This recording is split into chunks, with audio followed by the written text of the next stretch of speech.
Today I want to ask you the question, what will it take for you to believe in you? You know what's interesting is we put our faith in so many things. We put our faith in the airline pilot when we get on a plane. We put our faith in the post office person that they're going to get our mail delivered. We put our faith in the grocery store that they're going to give us healthy food. We put our faith in our doctors. We put our faith in people that we love. We're always putting our faith in, meaning trusting them more than we trust ourselves.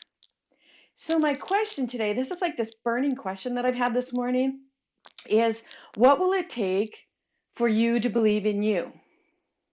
Now, here's something that I thought was interesting. I don't know if you follow any of the Marvel movies, but I'm a big Marvel fan and have seen all of the Avenger movies more times than I should probably admit.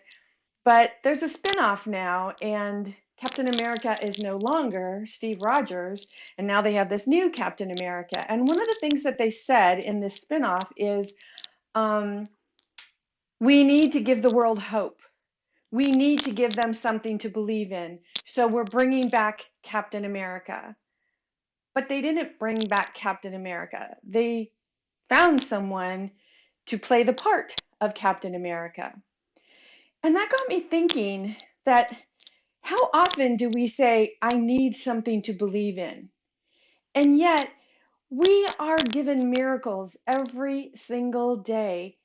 If we learn to pay attention, if we know how to look for them, we can see miracles happening every day, second by second, if you will.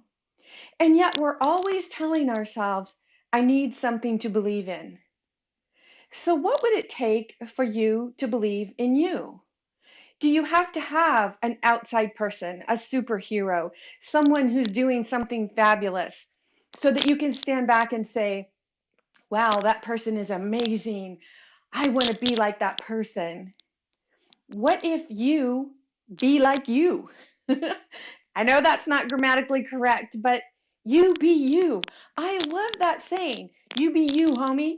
My grandson always tells me, Grammy, you're too old to get away with that. But what if that's me? What if I like saying that? I love saying that. You be you. You do you. And when our grandchildren tell us we're too old to do something, or our children tell us we're too old to do something, we say, but this is what I love. This is what I love doing. We're always trying to fit into someone else's idea of who we are and what we should be and how we should show up in our life. And when we spend so much time doing that, it's very difficult to really understand who we are. Who am I? Why am I here? What am I supposed to be doing? Am I supposed to be doing what she's doing over there? Am I supposed to follow what he's doing over there? If I'm doing what feels right to me, is that wrong? We have all these questions. And I do have an answer for you in case you're wondering where this is going. If this helps you today, if you can really grasp this message, if you really can feel into this message that I'm sharing today, you know, all it takes, it's so simple. Again, miracles happen moment by moment, second by second. But if we're not trained to look for them, if we're not open and present to look for them, we're going to miss them all the time. And then we're going to sit around moaning and groaning and saying, nothing wonderful ever happens to us. Everything good always happens to other people. But here's the thing. When your feelings are feeling really positive, that feeling that you get, like let's just say, I don't know, that first time that you had a client pay you money for something that you do, or that first time that your child took their first step, or that smile on your baby's face, or that beautiful plant that you've been nurturing and now it's finally growing and blooming.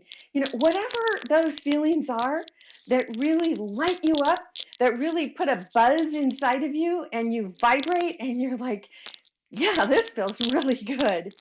That is the feeling that we are all here to experience every single day. And yet we squash it all the time.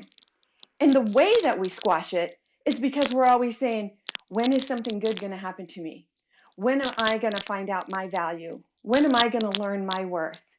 When am I going to be as good as that person? When is somebody going to come and fill in for X, Y, and Z so that I have someone to count on again?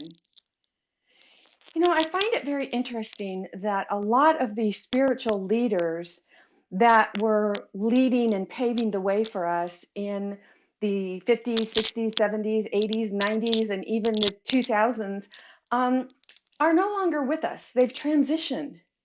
So if we're waiting for another Wayne Dyer, another Louise Hay, or another Lynn Grabhorn, and we're saying to ourselves, what are we going to do? We're lost. We don't have our leaders.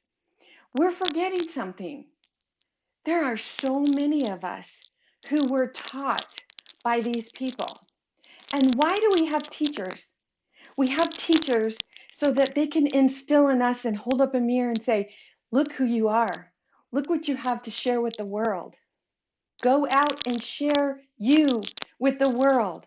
You be you. But when we're so busy or so concentrated on waiting for someone to step by and give us permission or someone to say, you deserve to do this, we're always going to be sitting on the sidelines. So maybe we could all start by having this thought in our head. We're going to start doing and stop waiting for permission. Start being who we are. Start sharing our gifts and our talents with the world.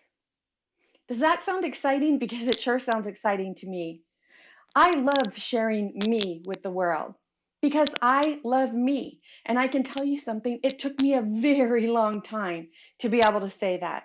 It took me a very long time to get to a point where I say, I love who I am.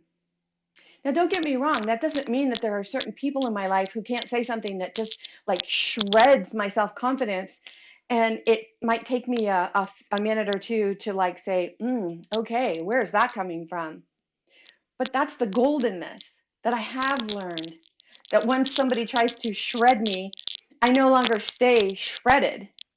And that's where the power comes from. That's where we're able to keep that high vibrational energy and know that I am all that and a box of chocolates. So who are you? Are you all that and a box of chocolates? If you are, I invite you to start sharing yourself with the world. Stop waiting for permission. Stop waiting for someone to tell you that you have value or that you have worth. Because we are all here to shine our light. And remember, everything is energy. So selfishly, when you do you and you come out in a big way, that lifts me up as well. That's pretty selfish. That's what I love. When I share me in a big way, it also helps you. When you share you in a big way, it helps everybody. We're all here to work together and to weave like into this human tapestry that we are and share our gifts and our talents with the world. So go forth today and shine your light. And if you have any challenges and you'd like some help with this, I invite you to visit masteringourbeliefs.com. Poke around there, see what's available, see what calls to you. And if you have any questions, remember, ask your sensei. In the meantime, this is Nancy Muller, the one and only Life Sensei, saying ciao for now.